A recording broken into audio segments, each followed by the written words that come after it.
Hello, welcome to Dennis's house. I've been asked to give a tour of the infrastructure, all of the things that are going to be hidden in the walls. And hopefully I'll catch everything, and any mistakes are mine, not those of management. And what we'll do is just go around. This outfit up here is for the mini split, the heating system and cooling system. There's power coming in and a drain for the condensate that goes out there, and hopefully that will never ever leak. Okay. So hi Dennis, welcome to your house. And what I'd like to do is point out things that will be helpful to you as a homeowner later on. So when you're attaching things to your walls, like your TV or curtain brackets or shelves or anything like that, you want to have a good attachment. You don't want to just go through drywall and rely on those little plastic plugs. But you do want to go into a stud.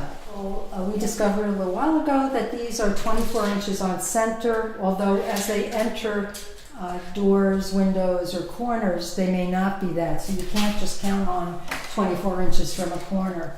So here your first stud is at 14.5 inches. And all the way through the house you'll see both white wire like this powering the outlets and yellow wire. The yellow wire is a 20 amp feed. This is going to be a light fixture, and if I remember right, we are not putting in a fan, but the box up there is sufficiently strong to support a ceiling fan if you want to put one in later. You can attach something at any place above the windows because it's all going to be wood.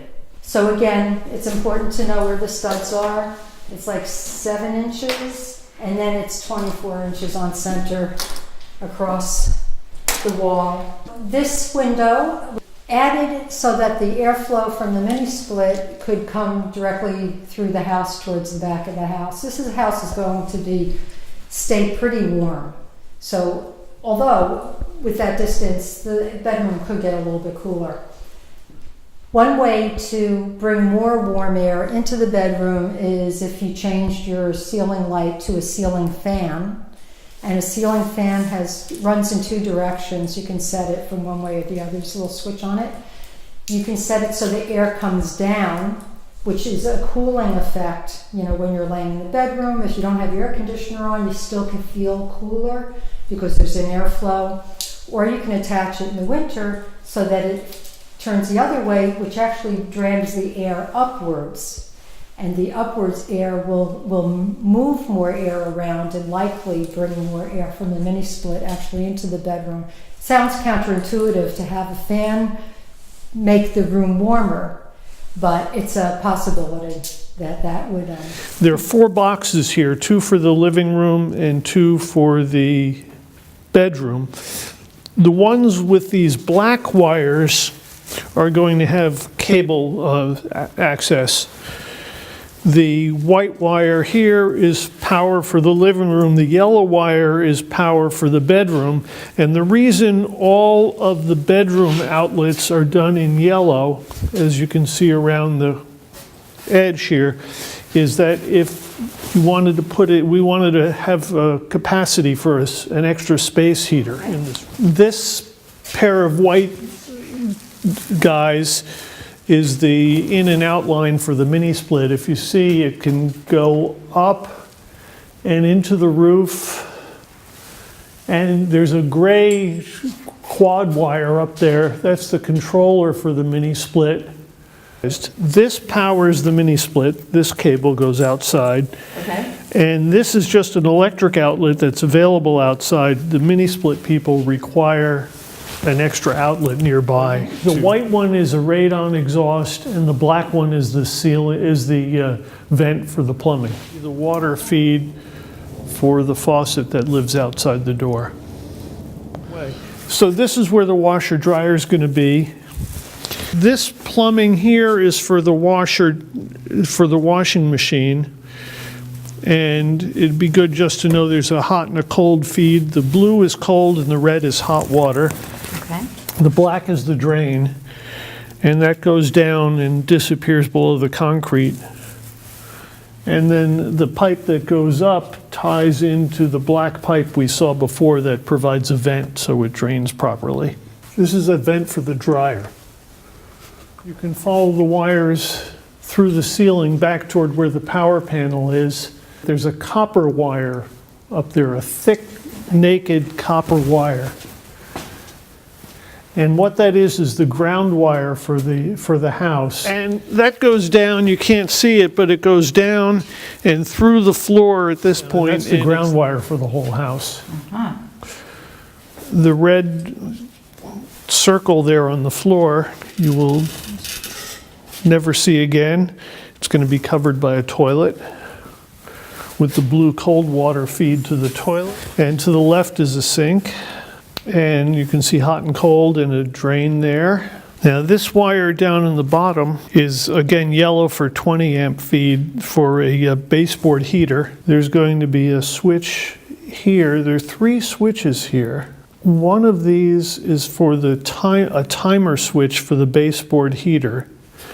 And I think this double one is going to be for the light and the fan. That's going to be hooked up. You can see the vent there, which is not quite connected yet, but it will be. So your bathroom fan functions as a light, as a bathroom fan, and as your whole house ventilation. And the setting is to determine what frequency for how long the fan will run on a cycle, on a continual cycle, 24 hours a day. So it's generally, my fan at my house runs every single hour for 10 minutes. But I do believe that the fan will be adjusted according to what your air exchanges are, which are determined by your blower door test. When the fan is running in that mode, it'll be a quieter, slower mode, because all it's trying to do is just pull air through.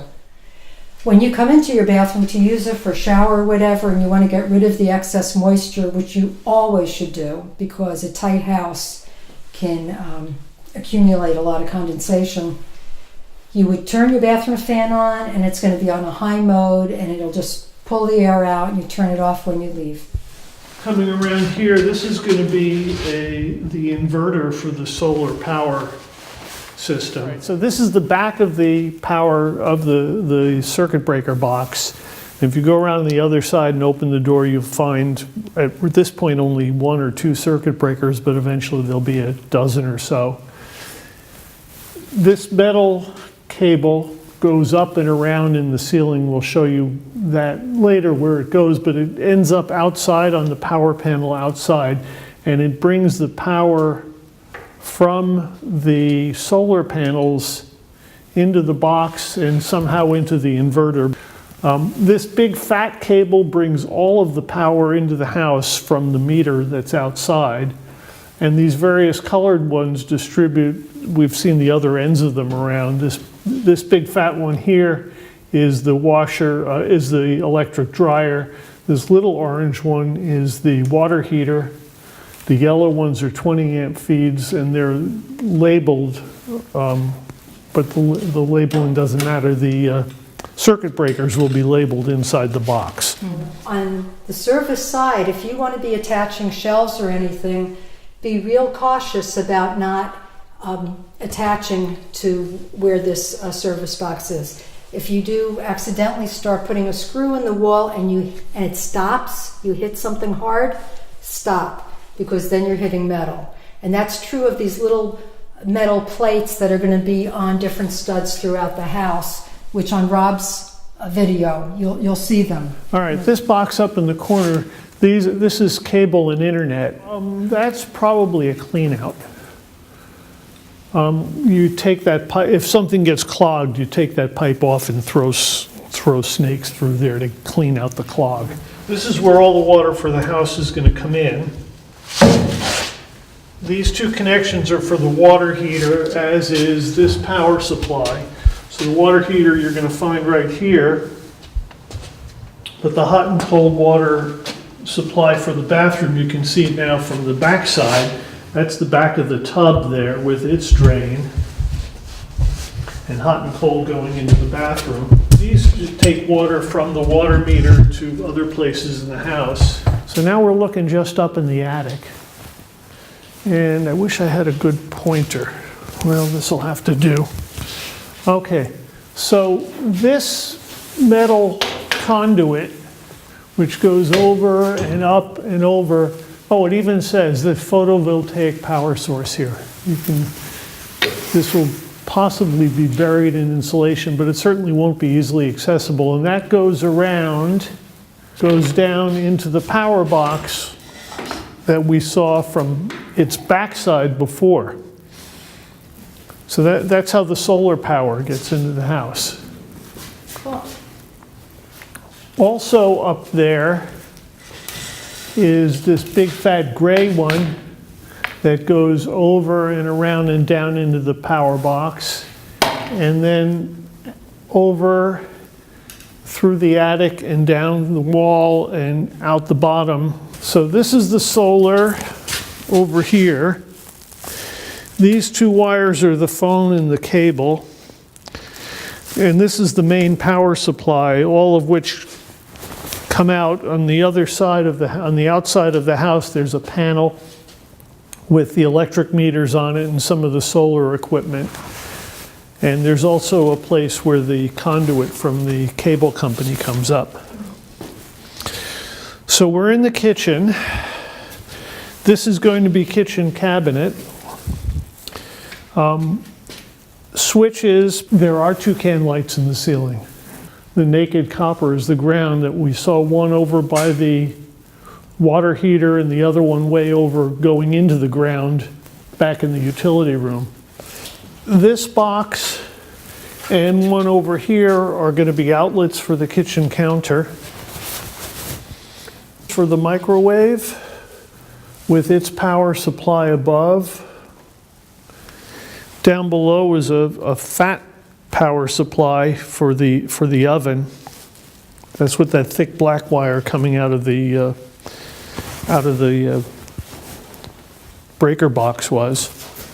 So this is the drain for the sink, and power for probably the dishwasher and the garbage disposal, which are supposed to be on separate circuits. And so that drains down there and drains under the concrete over to the outside drain. And this is the vent for that drain, which goes up and into the ceiling and over and connects with the vent that eventually goes out the roof in the back. This outlet is for the refrigerator. The refrigerator sits in this space right here.